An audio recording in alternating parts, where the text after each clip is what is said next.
Assalamualaikum warahmatullahi wabarakatuh. Selamat datang di Nanti Malam, tempat di mana kisah gelap tak hanya didengar, tapi juga dirasakan saat malam mulai menelan cahaya dan keheningan berubah jadi bisikan. Ingatlah, titik yang sunyi itu kosong. Ada yang mengintai, ada yang menunggu, dan ada yang ingin didengar. Duduk yang tenang, matikan lampu, dan biarkan cerita ini merasuk perlahan. Karena di Nanti Malam, horor bukan sekadar cerita, tapi pengalaman. Mangkang, sebuah daerah di pinggir Jakarta, tak pernah benar-benar tidur. Malam di sini adalah percampuran aroma asap knalpot, teriakan pedagang kaki lima, dan alunan dangdut dari warung remang. Di salah satu sudut jalan yang agak menjorok ke dalam, berdiri sebuah warung sederhana bernama Soto Mang Asep. Bangunannya biasa saja, dinding papan, atap seng yang sudah berkarat, dan meja kayu panjang yang penuh noda kuah kuning. Tapi entah mengapa, dari pagi hingga larut malam, kursinya tak pernah kosong. Orang-orang dari berbagai arah datang, bahkan rela antre di trotoar demi mencicipi soto racikan Mang Asep. Bukan cuma warga sekitar, tapi juga sopir truk lintas kota, pegawai kantoran, bahkan artis sinetron yang kebetulan lewat. Konon, sekali saja mencicipi sotonya, lidah akan selalu rindu, perut akan selalu mencari, dan langkah akan selalu kembali. Mang Asep, pemilik warung itu, adalah pria berusia 40-an, dengan tubuh gempal dan kumis tebal. Senyumnya ramah, suaranya lantang, dan gerakannya cekatan saat meracik mangkuk demi mangkuk. Bagi pelanggan, ia seperti sosok bapak kampung yang supel dan murah hati. Ia hafal nama banyak pelanggan, bahkan ingat cerita-cerita kecil yang pernah mereka bagikan. Namun, di balik keramahan itu, ada sesuatu yang tak semua orang tahu. Sesuatu yang membuat beberapa warga kampung memilih untuk tak pernah menyentuh makanan dari warung itu. Meski harganya murah dan rasanya melegenda, Rina, seorang ibu rumah tangga yang tinggal 2 rumah dari warung, pernah bilang pada tetangganya, "Aku nggak tahu kenapa, tiap lewat warung itu malam-malam, rasanya bulu kudukku berdiri. Ada bau aneh. Bukan bau soto, kayak bau kain basah yang dibakar." Tapi ucapannya hanya ditanggapi dengan tawa kecil dan anggukan kosong. Orang-orang terlalu sibuk memikirkan betapa nikmatnya kuah soto itu untuk mau peduli soal firasat. Pagi itu, warung sudah dipenuhi pelanggan sejak pukul 6. Mang Asep terlihat sibuk mengangkat kuali besar dari tungku, menuang kuah panas, menaburkan daun bawang, lalu menyendok sambal ke piring-piring kecil. Di luar, deru kendaraan bersahutan, tapi di dalam warung hanya terdengar bunyi sendok dan slurp puas. Yang tak banyak orang perhatikan adalah tatapan mata Mang Asep saat ia melirik kuali. Ada sorot puas bercampur was-was, seperti seseorang yang menyimpan rahasia besar. Sesekali ia memandang ke arah dapur belakang, lalu cepat-cepat kembali tersenyum saat pelanggan memanggil. Beberapa pelanggan yang peka kadang merasakan hal janggal. Seorang mahasiswa pernah berkata pada temannya, "Tadi, gue makan di warung Mang Asep, rasanya enak sih, tapi waktu ngunyah, kayak ada rasa, gimana ya, getir." Temannya menertawakan, mengira itu cuma karena sambalnya kepedasan. Rahasia itu bermula beberapa tahun lalu. Dulu, warung Mang Asep nyaris bangkrut. Sepi pembeli, bahan baku sering basi, dan utang menumpuk. Istrinya pergi bersama pria lain, meninggalkan Mang Asep dengan warung setengah roboh dan tabungan yang tinggal recehan. Namun, entah bagaimana, dalam waktu kurang dari sebulan, warung itu tiba-tiba berubah nasib. Pembeli datang berbondong-bondong, bahkan di tengah hujan deras. Uang mengalir deras, hutang lunas, dan Mang Asep mulai bisa merenovasi sedikit demi sedikit. Orang-orang mengira itu karena resep sotonya berubah, tapi yang sebenarnya berubah adalah sesuatu yang tak kasat mata. Desus-desus mulai beredar. Ada yang bilang Mang Asep mendapat ilmu dagang dari dukun di daerah Banten. Ada juga yang bilang ia pernah menghilang seminggu penuh, lalu kembali dengan wajah pucat dan mata merah. Tapi ketika ditanya, Mang Asep selalu menjawab ringan, "Ah, saya cuma pergi nyari resep baru.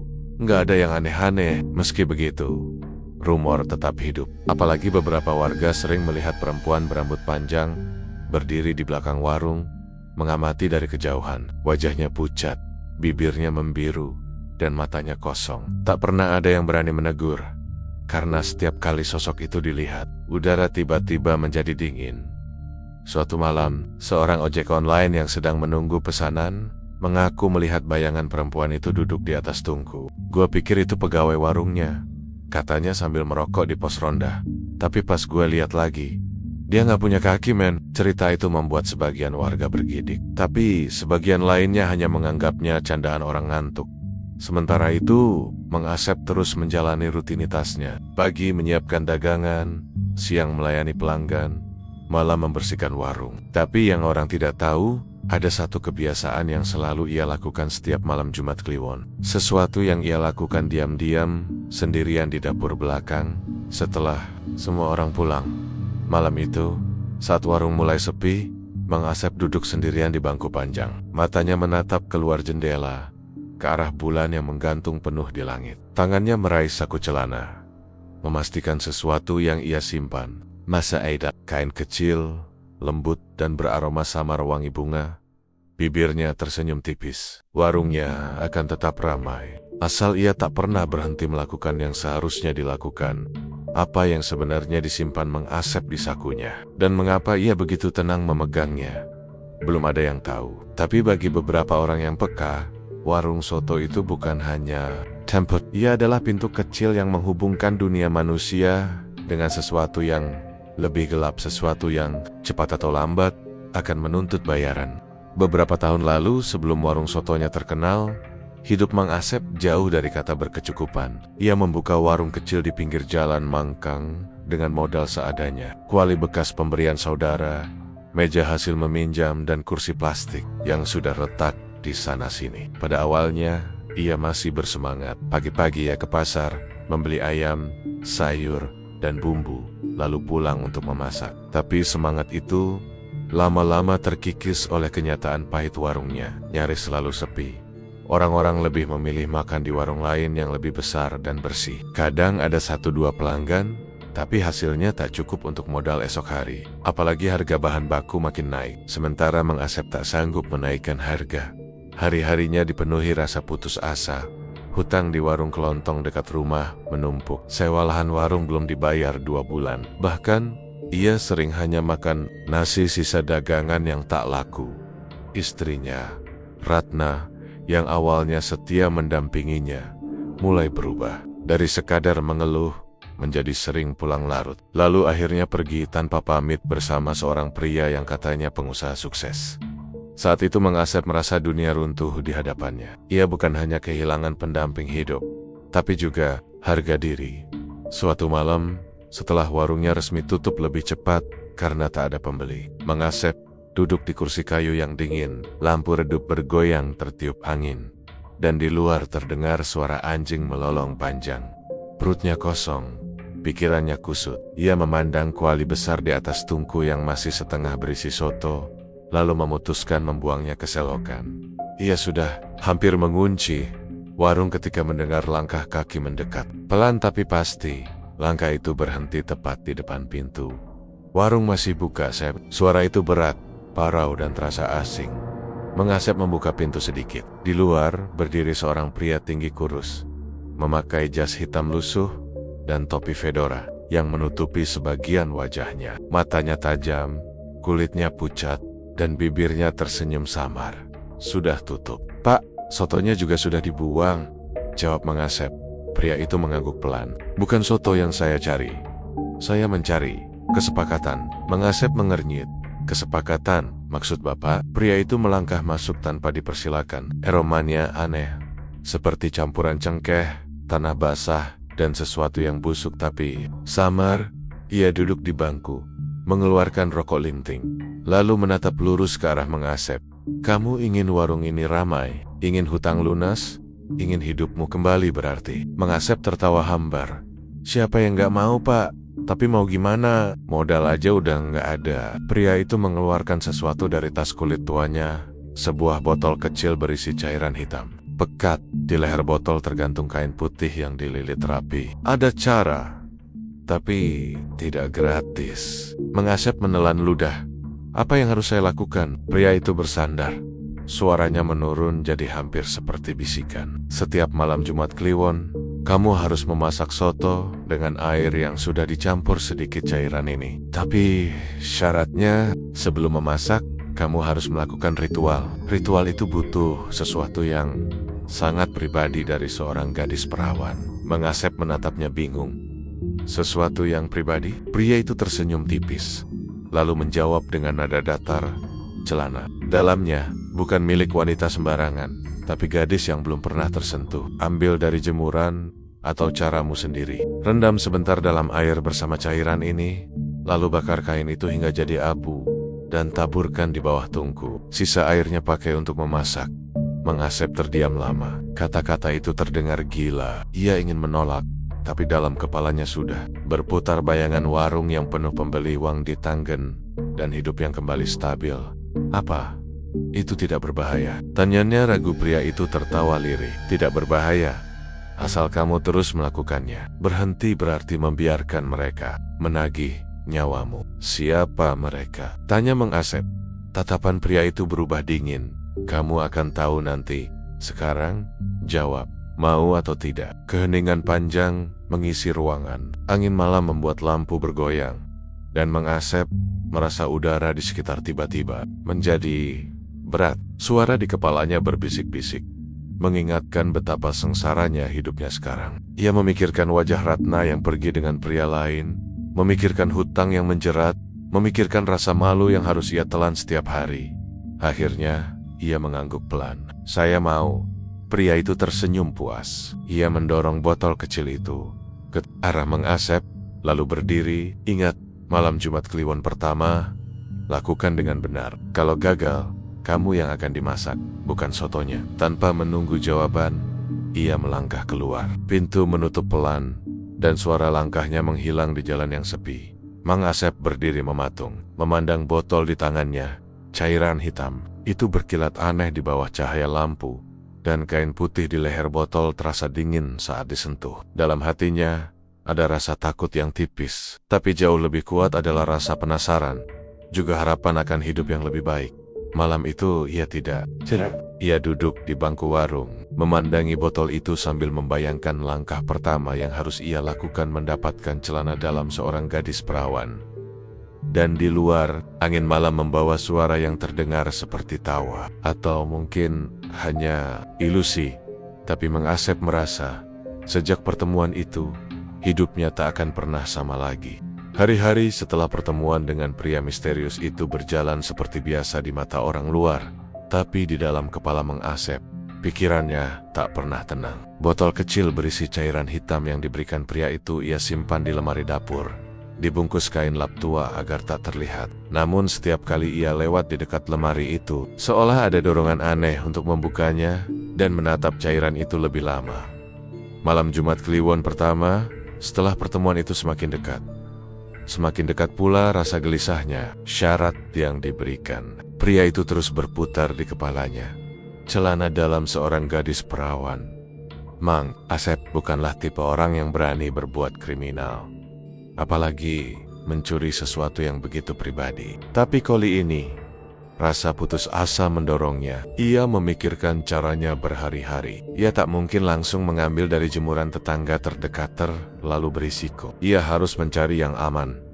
Pada malam Kamis, sehari sebelum ritual, ia memutuskan untuk mengendap ke kampung sebelah. Di sana ada beberapa rumah kos untuk anak SMA dan pekerja pabrik perempuan. Ia tahu tempat itu karena sering melewatinya saat berbelanja bahan dagangan. Pukul 11 malam, saat sebagian besar orang sudah tidur, Mengasep berjalan pelan dengan sandal jepit butut. Ia membawa kantong plastik hitam, pura-pura seperti baru pulang belanja. Angin malam membawa aroma tanah basah dan bau bunga melati dari pekarangan rumah warga. Sesampainya di gang kecil menuju rumah kos, ia berhenti di balik pagar bambu. Matanya menyapu jemuran di belakang rumah. Lampu temaram dari dapur membuatnya bisa melihat deretan pakaian yang tergantung. Ada baju kaos, handuk, dan celana dalam perempuan berwarna putih dengan motif bunga kecil. Ia menelan ludah. Degup, jantungnya kencang saat ia memastikan tak ada orang. Perlahan ia melangkah masuk, memegang jemuran, lalu meraih celana dalam itu. Tangan kirinya gemetar, tapi begitu kain itu berada di genggamannya, ada sensasi aneh dingin, tapi menimbulkan rasa pup. Ia memasukkannya ke kantong plastik, lalu cepat-cepat pergi. Sesampainya di warung, ia mengunci semua pintu. Botol cairan hitam ia keluarkan dari lemari. Bau menyengat langsung menusuk hidungnya. Ia menuangkan sedikit cairan itu ke dalam baskom, berisi air, lalu merendam celana dalam itu di dalamnya. Air di baskom perlahan berubah warna menjadi keruh, dan gelembang-gelembang kecil muncul di permukaan, seperti ada sesuatu yang hidup di dalamnya.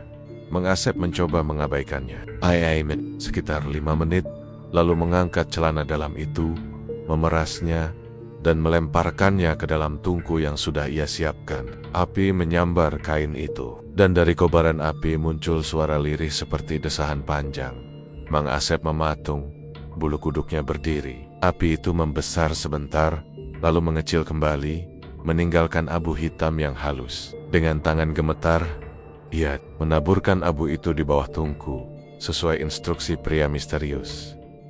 Setelah itu, ia mengambil air rendaman yang tersisa dan mencampurnya ke dalam kuali kuah soto yang sudah ia siapkan. Bau harum kuah bercampur dengan aroma aneh yang membuat udara di dapur terasa berat. Tepat tengah malam, ia selesai memasak. Ia duduk di bangku, menatap kuali yang berisi kuah kuning kental itu. Entah mengapa, dalam cahaya lampu redup, kuah itu tampak berkilat seperti emas cair. Pagi harinya saat warung dibuka, keajaiban yang dijanjikan benar-benar terjadi. Seorang sopir angkot yang biasanya hanya lewat tanpa mampir tiba-tiba berhenti dan memesan semangkuk soto. Lalu datang 2 buruh pabrik yang kebetulan lewat. Kemudian satu persatu orang berdatangan, seperti ada yang memanggil mereka. Bahkan pelanggan yang biasanya hanya makan sekali, hari itu kembali lagi untuk membeli bungkus.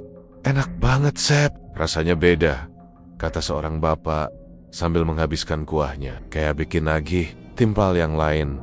Mang Asep tersenyum lebar, menutupi debar jantungnya. Ia melayani semua pelanggan dengan ramah, seolah tak ada yang aneh. Tapi di hatinya, ia tahu ini bukan sekadar kebetulan. Menjelang sore, warungnya sudah kehabisan soto. Uang hasil penjualan hari itu lebih banyak dari biasanya dalam seminggu. Malamnya, saat menghitung uang, ia teringat pesan pria misterius itu.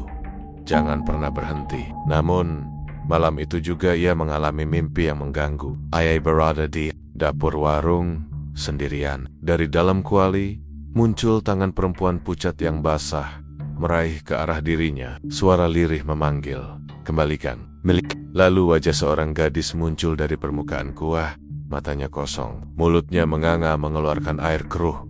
Mang Asep terbangun dengan keringat dingin. Tapi saat melihat tumpukan uang di meja, ia menepis mimpi itu. Itu cuma bunga tidur, pikirnya. Yang penting warungnya selamat, hidupnya membaik. Apa yang ia tidak tahu, itu baru permulaan. Ritual pertama telah membuka pintu yang tak akan pernah mudah ditutup kembali. Sejak ritual pertama itu, warung soto Mang Asep tak pernah sepi. Pagi-pagi, sebelum ayam sempat diangkat dari tungku, kersi-kersi warung sudah dipenuhi pelanggan. Bau kuah kuning yang gurih menyeruak hingga ke jalan besar, membuat siapapun yang lewat tergoda untuk mampir. Dalam 2 minggu, pendapatan Mang Asep melonjak drastis. Ia mulai bisa membayar utang di warung kelontong, membeli bahan dagangan yang lebih banyak, bahkan menambah pegawai untuk membantu melayani pelanggan. Orang-orang memuji kerja kerasnya, mengira semua ini buah dari resep baru atau rajin promosi. Namun di balik senyumnya yang ramah, Mang Asep tahu ada harga yang harus ia bayar. Setiap malam Jumat Kliwon, ia melakukan ritual yang sama, mencari atau mencuri celana dalam seorang gadis perawan, merendamnya dalam cairan hitam, lalu membakar kain itu hingga menjadi abu. Abu itu selalu ia taburkan di bawah tungku sebelum memasak kuah sotonya. Awalnya semua berjalan mulus, tapi setelah ritual ketiga, mulai terjadi hal-hal yang membuat bulu kuduknya merinding.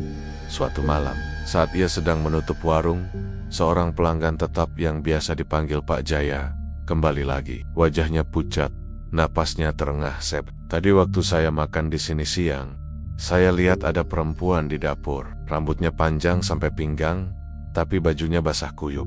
Saya pikir pegawai baru, tapi pas saya tanya ke pegawaimu, katanya nggak ada yang seperti itu." Mang Asep tersenyum kaku, mencoba menertawakan cerita itu. "Ah, mungkin salah lihat, Pak. Dapur kan panas. suka beruap, tapi setelah Pak Jaya pergi, senyumnya menghilang. Karena ia sendiri pernah merasa ada yang berdiri di dapur saat ia sendirian. Malam berikutnya, ia sendirian membersihkan kuali. Lampu dapur berkedip-kedip, dan ia mendengar suara tetesan air, padahal keran mati.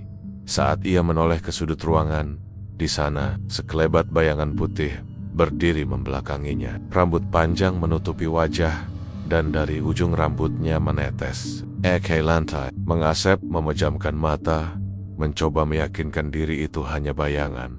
Tapi ketika membuka mata, sosok itu sudah hilang. Bukan hanya Mengasep yang merasakan keanehan. Beberapa pelanggan mulai membicarakan hal aneh yang mereka alami setelah makan di warung itu. Seorang gadis SMA bercerita kepada temannya bahwa setelah makan soto Mengasep, ia selalu bermimpi berada di sebuah ruangan gelap dengan bau anyir. Dalam mimpi itu, ada seseorang yang memanggil namanya sambil memegang sehelai kain putih kotor. Lalu ada pula cerita dari seorang sopir truk yang mengaku melihat perempuan duduk di atas tungku saat ia sedang menunggu pesanannya. Dia nggak gerak, sama wajahnya pucat, matanya melotot kayak nembus ke jiwa gue, katanya sambil gemetar. Pegawai warung yang berdiri tak jauh dari tungku mengaku tak melihat siapapun.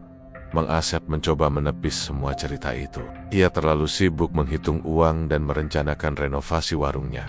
Tapi di dalam hati, ia mulai merasa diawasi. Setiap malam setelah ritual, tidurnya gelisah. Ia sering terbangun karena merasa ada seseorang berdiri di ujung ranjang.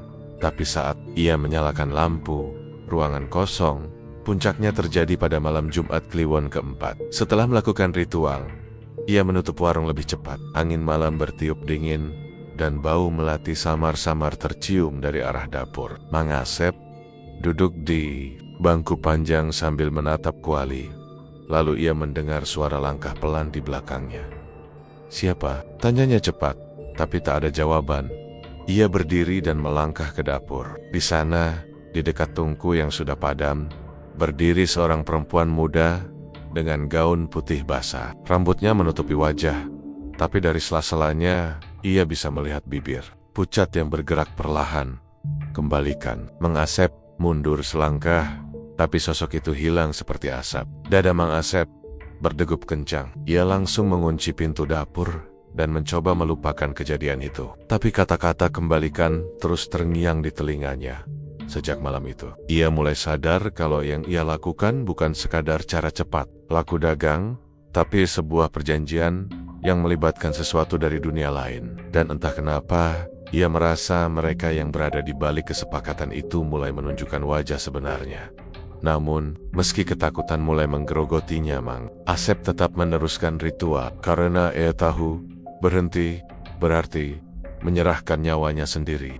Setelah kejadian malam Jumat Kliwon keempat itu, Mengasep sempat berniat untuk berhenti. Suara kembalikan dari sosok perempuan bergaun putih basah itu terus menghantui pikirannya. Namun, setiap kali ia membayangkan warung kembali sepi, hutang menumpuk, dan kemiskinan menelannya lagi, tekadnya goyah. Lagi pula, sejak ritual pertama, hidupnya berubah drastis. Ia bisa membeli motor baru, mengganti Mahamaya lama di warung, dan bahkan menyewa pegawai tambahan. Orang-orang memuji kesuksesannya, dan rasa bangga itu membuatnya sulit melepaskan semua ini. Maka Mengasep memutuskan untuk terus melanjutkan ritual. Hanya saja, kali ini ia lebih berhati-hati. Ia tidak lagi berani mencuri di kampung sendiri. Ia mulai mengatur strategi, mencari jemuran di daerah yang jarang ia kunjungi. Kadang, ia meminta bantuan preman kampung dengan imbalan uang, rokok untuk mengambilkan barang yang ia butuhkan. Preman-preman itu tidak banyak bertanya. Uang berbicara lebih keras daripada rasa penasaran. Mereka hanya tahu Mengasep membutuhkan celana dalam perempuan muda dan harus dikembalikan dalam kondisi kering atau setengah basah, sesuai instruksi. Namun semakin sering ia melakukan ritual, semakin besar pula nafsu pesugihan itu. Kalau awalnya cukup selembar dari satu gadis, kini pria misterius yang dulu memberinya botol cairan hitam mulai muncul lagi dalam mimpinya, menyampaikan pesan, ambil dari yang lebih mudah, lebih murni, dan lebih sering. Mengasep mulai merasa itu tidak lagi sekadar mencari keberuntungan. Ada semacam kelaparan dari kekuatan gaib yang ia layani. Setiap kali ritual dilakukan, ia merasakan energi aneh yang membuat tubuhnya segar, pikirannya ringan, dan nafsu makan meningkat. Tapi bersamaan dengan itu, mimpi buruknya semakin nyata. Suatu malam, ia bermimpi berada di sebuah sumur tua. Dari dasar sumur, puluhan tangan pucat meraih ke atas, memegang kain-kain putih, kotor, yang basah. Wajah-wajah perempuan muda muncul di sela jari-jari itu. Mata mereka melotot, mulut mereka terbuka mengeluarkan air keruh. Mereka tidak berbicara, hanya menatapnya dengan tatapan penuh kebencian. Pagi harinya, ia terbangun dengan tubuh lemas. Tapi saat masuk warung, pelanggan sudah antre, dan semua rasa takutnya hilang begitu saja. Uang yang mengalir setiap hari seperti obat penenang bagi rasa bersalahnya. Sayangnya, keanehan tidak berhenti di situ. Pegawai barunya, Darto, mulai mengeluh bahwa setiap malam saat membersihkan dapur, ia mendengar suara perempuan menangis. Kadang suara itu terdengar sangat dekat, seperti tepat di belakang telinganya. Tapi saat ia menoleh, tak ada siapapun. "Pak, ini warung kayaknya ada yang jaga ya?" tanya Darto suatu malam, setengah bercanda. Mengasep hanya menjawab singkat, "Ya, mungkin yang jaga rezeki kita." Jawaban itu membuat Darto tertawa, tapi tawanya terdengar hambar. Mengasep juga mulai menyadari ada pola yang aneh pada pelanggan. Beberapa anak muda yang sering makan di warungnya tiba-tiba jarang terlihat, dan ada kabar mereka sakit misterius. Salah satunya adalah seorang gadis SMA yang warungnya sering memesan bungkus untuk dibawa pulang. Ia dikabarkan jatuh sakit demam tinggi dan terus mengigau, menyebut-nyebut nama Mang Asep di tengah tidurnya.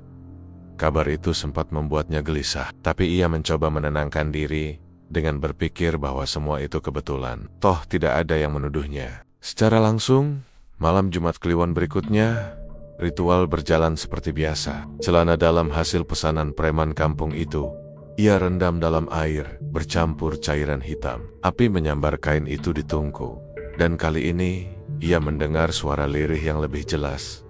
Tawa perempuan, panjang dan seram, bercampur suara gemericik air. Ia menggigil, tapi memaksa dirinya menyelesaikan proses. Kuah soto ia masak hingga mendidih, lalu ia biarkan di atas tungku semalaman. Esok paginya, warungnya penuh sesak, bahkan ada pelanggan yang memaksa duduk di pinggir jalan demi bisa makan di tempat. Uang mengalir deras, dan rasa takutnya kembali terkubur di bawah tumpukan rupiah. Namun malamnya, ketika ia menghitung hasil penjualan, lampu warung tiba-tiba padam. Dalam kegelapan, ia melihat siluet perempuan berambut panjang berdiri di sudut ruangan. Suara itu terdengar lagi, kali ini jelas di telinganya. "Kamu tidak bisa mundur, Asep. Kita belum selesai." Tubuhnya membeku. Saat lampu kembali menyala, sosok itu lenyap. Tapi di meja, di antara tumpukan uang, ada sehelai celana dalam basah yang meneteskan air ke permukaan meja. Mang Asep menatapnya lama, dan untuk pertama kalinya, ia merasa bukan lagi dirinya yang memegang kendali. Ayahan pelayan dari sesuatu yang kelaparan, dan ia tahu, suatu saat nanti, rasa lapar itu akan menuntut lebih dari sekadar kain. 3 hari setelah ritual terakhirnya, kabar buruk mulai beredar. Gadis SMA yang dulu sering membeli soto di warung Mang Asep sebut saja namanya Sari meninggal dunia secara misterius. Kata orang tuanya, Sari jatuh sakit parah, badannya panas, tapi kulitnya pucat seperti orang kekurangan darah. Mulutnya selalu berbau amis. Dan sebelum meninggal, ia sempat mengigau sambil berteriak-teriak seperti ketakutan. Di kampung, kematian seorang anak muda selalu jadi bahan gosip besar. Banyak yang bilang Sari terkena santet. Ada juga yang berbisik-bisik bahwa arwahnya belum tenang. Tapi yang membuat Mang Asep gelisah bukan gosip itu, melainkan fakta bahwa malam sebelum Sari jatuh sakit, preman langganannya sempat membawa celana dalam yang ia curi dari jemuran rumah Sari. Mang Asep merasa darahnya dingin. Ia mencoba meyakinkan diri kalau itu hanya kebetulan, tapi hatinya tahu kematian itu ada hubungannya dengan ritual pesugihan yang ia lakukan. Malamnya, ia tidur dengan gelisah. Dalam mimpinya, Sari berdiri di depan warung, rambutnya basah, kulitnya pucat, dan mata hitamnya menatap tajam. Tanpa berkata apa-apa, Sari mengangkat tangannya, menunjuk langsung ke wajah Mang Asep. Lalu dari mulutnya keluar suara berat yang bukan milik seorang gadis, Giliranmu akan datang, Asep. Ayat dengan keringat dingin, tenggorokannya kering. Dan entah kenapa, ada bau amis yang menguar di kamarnya. Saat mencoba tidur lagi, ia mendengar suara langkah kaki di luar rumah. Pelan tapi jelas, seperti seseorang yang berjalan mengelilingi rumahnya. Keesokan harinya, warungnya tetap ramai. Tapi beberapa pelanggan setia mulai jarang datang. Ada kabar bahwa beberapa orang sakit setelah makan di warungnya, meski tidak ada bukti yang mengarah langsung ke makanan itu. Mang Asep mulai merasa bahwa keberuntungannya membawa juga racun tak kasat mata Darto. Pegawai yang membantunya semakin siring, mengeluh soal suara tangisan perempuan di dapur. Malah, suatu malam Darto pulang lebih awal karena melihat bayangan seorang perempuan duduk di atas meja, mengayun-ayunkan kakinya sambil tersenyum aneh. "Pak, saya nggak kuat kerja di sini kalau tiap malam ada begituan," kata Darto dengan wajah pucat. Mang Asep hanya menyuruhnya banyak berdoa. Meski dalam hati, ia tahu doa saja tidak cukup untuk mengusir makhluk yang menjadi sumber rezekinya. Malam Jumat Kliwon berikutnya, ia mencoba mengulur waktu untuk melakukan ritual rasa takutnya. Sudah mulai mengalahkan serakahnya. Tapi tepat tengah malam, ia terbangun karena ada suara ketukan keras di pintu dapur. Saat dibuka, tidak ada siapa-siapa. Hanya embusan angin dingin yang membuat bulu kuduknya berdiri. Ketika ia kembali ke meja tempat biasa menghitung uang, matanya terbelalak. Di atas meja, sudah ada celana dalam basah yang meneteskan air ke lantai. Tidak ada yang membawanya, tapi ia tahu itu pesanan dari kekuatan gaib yang ia layani. Suara itu muncul lagi di kepalanya, lirih namun memaksa. "Kita belum selesai. Darahnya sudah kita minum, sekarang kita perlu yang baru." Tangannya bergetar, tapi ia tetap mengambil kain itu dan memulai ritual. Kali ini, saat kain terbakar, terdengar jeritan yang sangat nyaring, seperti dari seorang perempuan muda yang sedang disiksa. Jeritan itu tidak berhenti bahkan setelah api padam, melainkan memudar pelan-pelan, meninggalkan gema yang membuat telinga Mang Asep berdengung. Beberapa hari kemudian, korban berikutnya jatuh. Seorang anak kos di dekat warung ditemukan tewas di kamarnya dengan kondisi kulit membiru dan matanya terbuka lebar. Tidak ada tanda kekerasan, tapi orang-orang mulai menghubungkan kematian ini dengan kematian Sari. Dua korban dalam waktu singkat membuat warga waspada. Rumor pun mulai beredar, warung Mang Asep memang enak, tapi katanya ada tumbal di balik. Ada yang bersumpah pernah melihat Mang Asep keluar malam membawa kain putih. Ada pula yang mengaku melihat perempuan berambut panjang berdiri di belakangnya saat ia melayani pelanggan. Mang Asep mencoba tetap tenang, tapi mimpi buruknya semakin sering datang. Dalam salah satu mimpi, ia melihat puluhan perempuan berbaris di depan warungnya. Semua berwajah pucat dengan mata kosong. Mereka membawa kain mosing-mosing, meneteskan air hitam pekat ke tanah, lalu masuk satu persatu ke dalam warung. Seperti pelanggan setia. Tapi setiap kali ia hendak melayani mereka, wajah-wajah itu berubah menjadi tengkorak dengan rahang terenganga. Ia mulai sulit membedakan mana yang nyata dan mana yang mimpi. Pernah suatu sore, saat melayani pembeli, ia melihat sekilas wajah Sari duduk di meja pojok. Tapi ketika ia berkedip, kursi itu kosong. Pelanggan lain tampak tidak sadar akan kehadiran tamu itu. Keadaan makin mencekam ketika malamnya. Ia mendengar suara langkah kaki di atap rumah. Saat menengadah, ia melihat air menetes dari sela-sela genteng. Meski tidak sedang hujan, bau amis semakin pekat. Dan dari sudut matanya, ia melihat kain putih tergantung di pojok dapur, bergoyang-goyang sendiri. Mang Asep tahu, kutukan ini sudah mulai berbalik arah. Hujan deras mengguyur Mangkang malam itu. Air mengalir deras di selokan, menyapu daun-daun kering dan sampah ke arah got besar di ujung jalan. Di tengah gelap, warung soto Mang Asep tetap buka. Lampunya menyala kuning temaram, menarik orang-orang yang kehujanan untuk singgah. Namun malam ini, suasananya berbeda. Dari luar, warung itu terlihat biasa saja. Tapi di dalam, Mang Asep duduk termenung. Mangkuk-mangkuk soto yang ia hidangkan tetap laris. Uang terus mengalir ke laci. Tapi rasa gelisah yang menekan dadanya membuat semua itu terasa hambar. Kematian dua gadis dalam waktu dekat membuat orang-orang mulai curiga. Meski tidak ada bukti, desas-desus semakin kencang. Terutama setelah Darto, pegawainya, tiba-tiba berhenti bekerja dan pergi meninggalkan kampung tanpa pamit. Ada yang bilang Darto takut karena sering melihat hantu di warung. Ada pula yang berbisik bahwa Darto tahu rahasia kelam Mengasep. Yang paling membuatnya resah adalah kehadiran seorang ustaz muda, Ustadz Fadli, yang baru saja pindah ke kampung. Itu berbeda dengan warga lain yang hanya bergosip di belakang. Ustadz ini mulai mendekati pelanggan Mengasep, mengajak bicara, bahkan bertanya-tanya soal apa saja yang aneh dari warung itu. Dalam beberapa hari saja, pembicaraan tentang warung pesugihan mulai terdengar di mana-mana. Malam itu, ketika hujan belum reda, pintu warung tiba-tiba terbuka. Seorang perempuan tua masuk, tubuhnya basah kuyup, rambutnya tergerai, dan matanya menatap tajam ke arah Mengasep. Perempuan itu dikenal sebagai Mak Ningsih, dukun tua yang tinggal di pinggir kampung. Terkenal suka bicara belak-belakan.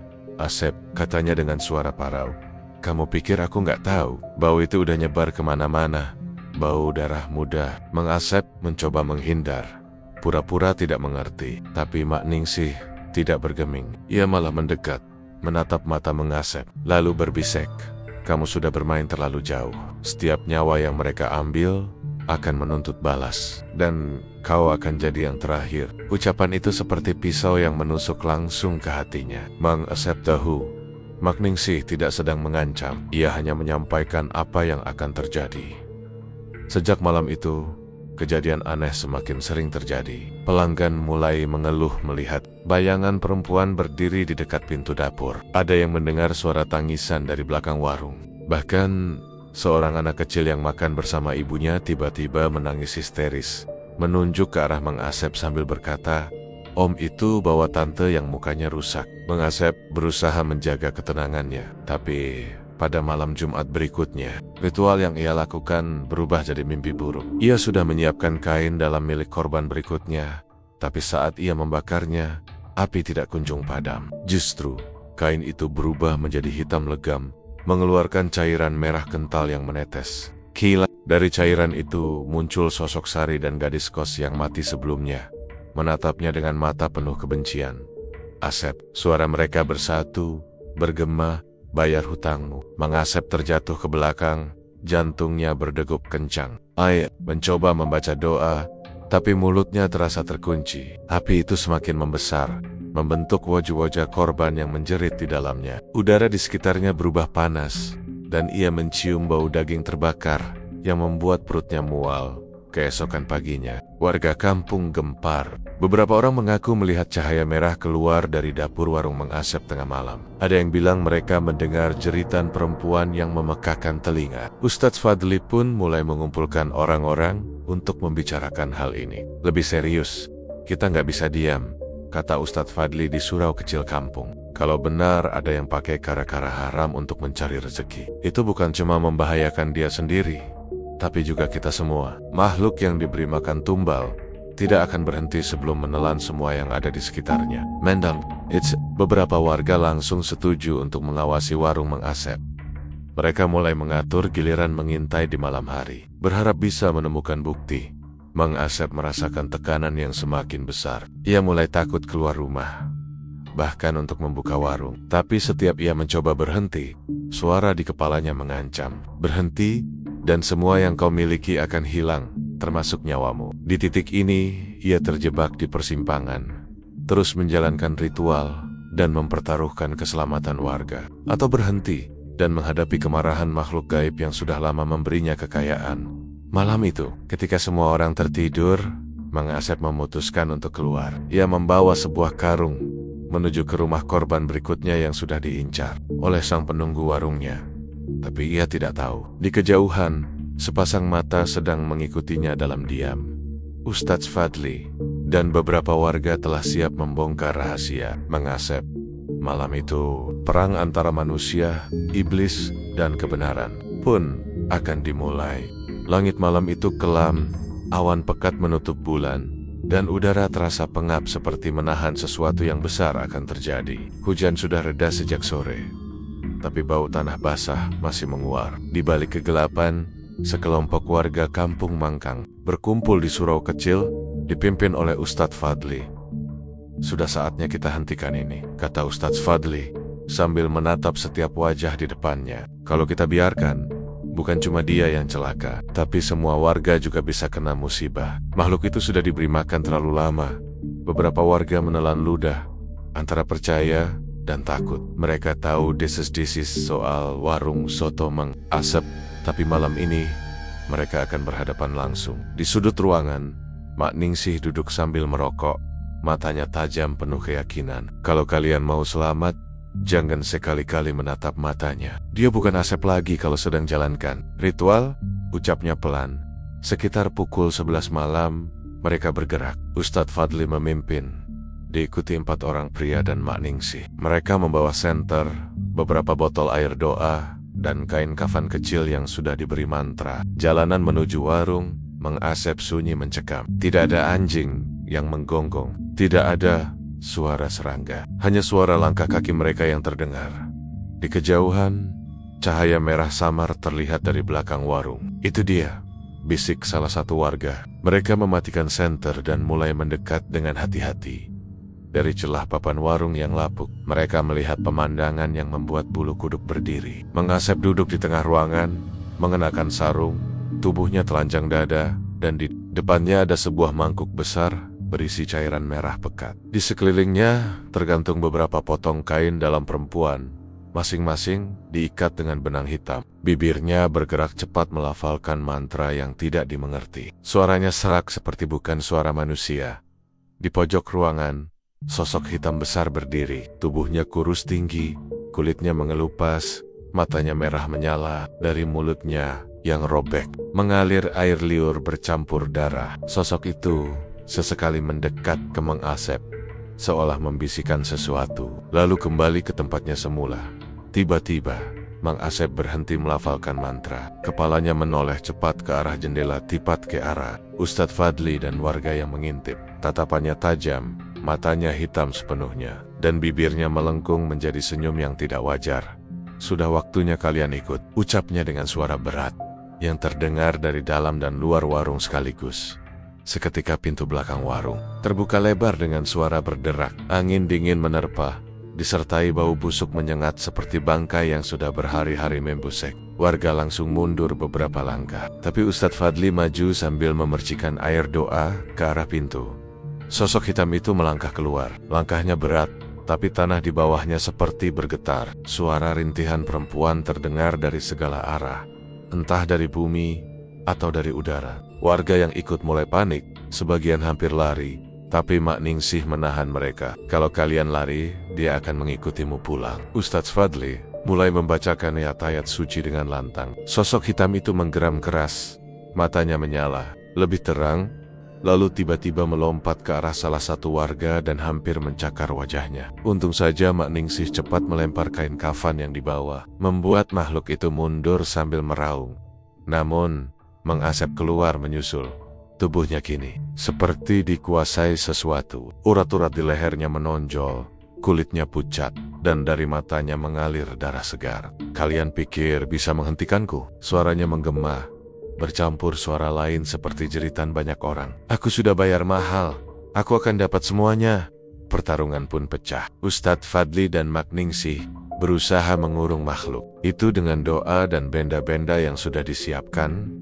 Sementara warga mencoba membantu sebisanya. Tapi setiap kali mereka berhasil memundurkan sosok hitam itu, Mang Asep justru semakin ganas. Seperti tubuhnya menjadi perpanjangan dari iblis tersebut. Di tengah kekacauan itu, tiba-tiba angin kencang bertiup, memadamkan semua cahaya.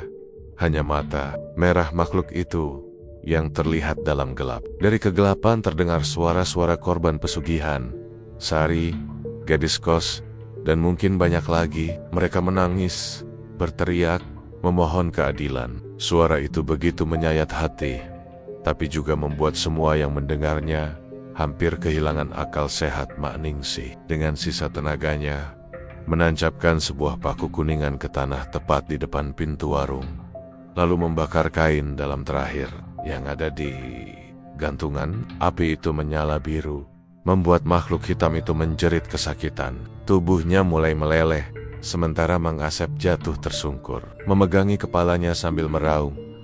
Tapi sebelum api padam, makhluk itu menatap Mang Asep dan berbisik, hutangmu belum lunas. Lalu lenyap menjadi asap pekat yang terbawa angin.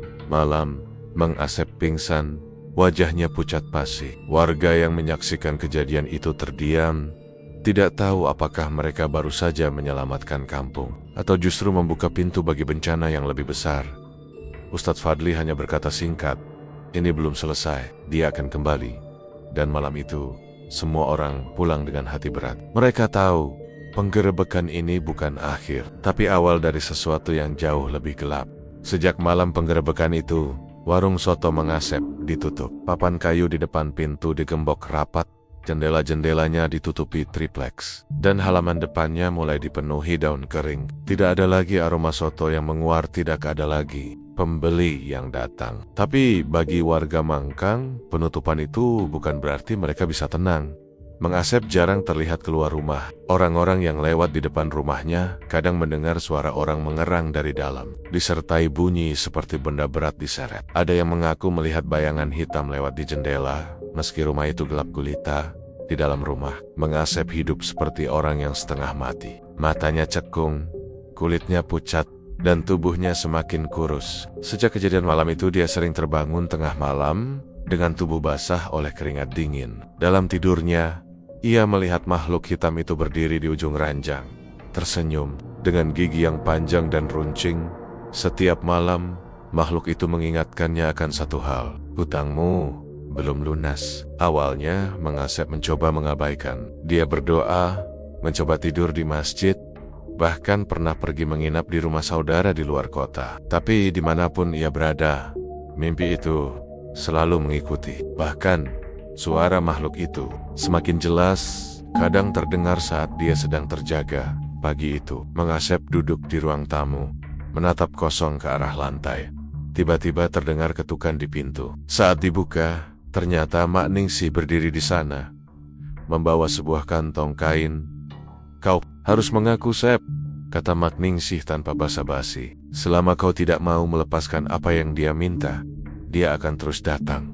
Mang Asep menelan ludah. "Dia mau nyawa." Suaranya bergetar. Mak Ningsih mengangguk. "Itu harga yang kau setujui sejak awal. Kalau kau tak mau membayar dengan nyawamu, dia akan menagih dari orang-orang terdekatmu." Perkataan itu membuat wajah Mang Asep pucat pasi. Dan benar saja, malamnya ia mendapat kabar bahwa salah satu keponakannya yang tinggal di kampung sebelah ditemukan pingsan tanpa sebab. Bibirnya membiru, tubuhnya dingin, tapi jantungnya masih berdetak. Orang pintar yang dipanggil mengatakan bahwa ada sesuatu yang menghisap energi hidupnya. Mang Asep mulai panik. Dia tahu ini ulah makhluk itu. Dalam pikirannya, ia mencoba mencari cara lain untuk membayar. "Bagaimana kalau aku berikan uang, emas, apapun selain nyawa?" Malam itu, ia mencoba bicara langsung. Ia menyalakan lilin di kamar, duduk bersila, lalu memanggil makhluk itu. Tidak butuh waktu lama, angin dingin menyelinap dari jendela yang tertutup rapat. Lilin bergoyang, dan makhluk hitam itu muncul dari sudut ruangan. Tubuhnya lebih besar. Dari terakhir kali Mang Asep melihatnya, kulitnya semakin hitam pekat, dan matanya merah berkilat. "Aku sudah memberi kau kemewahan, kekayaan, pelanggan tak habis-habis. Sekarang bayar hutangmu," desisnya. Mang Asep berlutut. "Aku mohon, jangan nyawa. Ambil uangku, ambil hartaku, semuanya." Makhluk itu tertawa. Suaranya seperti logam yang bergesekan. "Nyawa, itu harga yang sudah kau tanda tangani." Mang Asep mencoba menawarkan nama orang lain, seseorang yang pernah ia benci. Tapi makhluk itu menolak. "Aku tidak mau orang asing. Aku mau yang dekat denganmu." Semakin dekat, semakin manis rasanya. Sejak malam itu, orang-orang di sekitar Mang Asep mulai jatuh sakit satu persatu. Tetangganya yang sering mengantarkan kopi ke warung, kakak iparnya yang pernah membantunya membuka usaha, bahkan anak dari sahabat lamanya, semua terkena sakit misterius. Mereka seperti layu perlahan, seolah darahnya disedot dari dalam. Desas-desus mulai menyebar lagi. Warga yang dulu ikut menggerebek warung mulai takut kalau malapetaka itu menyebar ke mereka. Beberapa bahkan menyarankan agar Mang Asep diusir dari kampung. Di tengah tekanan itu, Ustadz Fadli mendatangi Mang Asep. "Kalau kau mau selamat, Satu-satunya jalan adalah putuskan perjanjian itu. Tapi risikonya besar, nyawamu sendiri yang jadi gantinya. Mang Asep terdiam lama. Dalam hatinya, ia masih ingin hidup.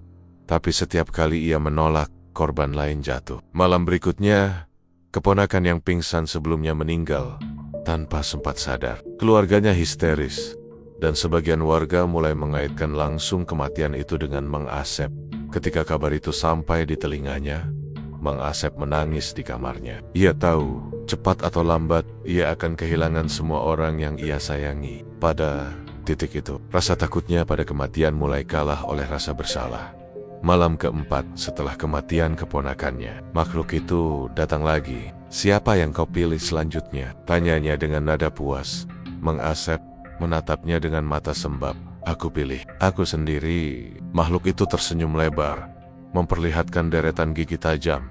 Akhirnya, tak ada teriakan, tak ada pelak. Makhluk itu meraih kepala Mang Asep, dan dalam sekejap tubuhnya terkulai, lilin padam, dan rumah itu kembali gelap. Esok paginya, warga menemukan Mang Asep duduk di kursi ruang tamunya. Matanya terbuka menatap kosong, tapi tak bernyawa. Anehnya, wajahnya terlihat tenang, seolah beban yang ia pikul selama ini akhirnya lepas. Namun, Mak Ningsih yang melihat jasadnya hanya menggeleng. Dia memang sudah pergi, tapi makhluk itu belum. Dan benar saja, malam itu, di halaman rumah Mang Asep, seorang warga mengaku melihat bayangan hitam tinggi besar berdiri di bawah pohon mangga, menatap ke arah kampung, seolah sedang mencari mangsa berikutnya. Setelah kematian Mang Asep, rumahnya dibiarkan kosong, pintu dan jendela dipaku rapat, pagar depan digembok, dan warga sepakat untuk tidak mendekat setelah maghrib. Awalnya, suasana kampung sedikit lebih tenang. Tidak ada lagi kabar orang sakit misterius atau melihat bayangan hitam lewat. Tapi ketenangan itu tidak bertahan lama. 3 minggu kemudian, seorang pemuda bernama Doni, keponakan jauh Mang Asep, datang dari kota. Ia mengaku mendapat surat dari almarhum pamannya yang dikirim beberapa hari sebelum Mang Asep meninggal. Dalam surat itu, Mang Asep menulis bahwa seluruh isi rumah, termasuk uang tabungan dan barang berharga, akan diwariskan kepadanya. Warga mencoba menahan Doni agar tidak tinggal di rumah itu. "Jangan masuk ke sana, Nak. Itu rumah sudah tidak bersih," kata Mak Ningsih dengan tatapan khawatir. Tapi Doni hanya tertawa. Saya ini orang modern, Bu. Nggak percaya begituan." Malam pertamanya di rumah itu berjalan tenang. Doni gembok pagar, masuk ke dalam, lalu menyalakan lampu-lampu yang sudah lama padam. Debu tebal menyelimuti perabot, tapi matanya langsung tertuju pada sebuah lemari kayu di ruang tamu. Lemari itu terkunci rapat, tapi di atasnya ada sebuah amplop bertuliskan, "Buka hanya saat kau siap membayar harga." Doni mengangkat bahu. Baginya, itu cuma pesan aneh dari pamannya. Ia meletakkan amplop itu di meja, lalu tidur. Tengah malam, ia terbangun oleh suara berat, seperti seseorang sedang menyeret rantai di lantai. Dari arah ruang tamu, ia melihat cahaya lilin berkelip. Dengan langkah hati-hati, ia berjalan mendekat. Di sana, di depan lemari kayu itu, berdiri sosok tinggi besar berkulit hitam pekat dengan mata merah menyala. Sosok itu menoleh perlahan. Senyum lebar terbentuk di wajahnya, memperlihatkan gigi panjang dan runcing. Darah keluarga, rasanya lebih manis. Doni tertegun, tubuhnya membeku. Ia ingin berlari, tapi kakinya seolah tertanam di lantai. Dari sudut ruangan, amplop di meja terbuka sendiri. Secari kertas melayang turun, dan tulisan di atasnya kini jelas terbaca.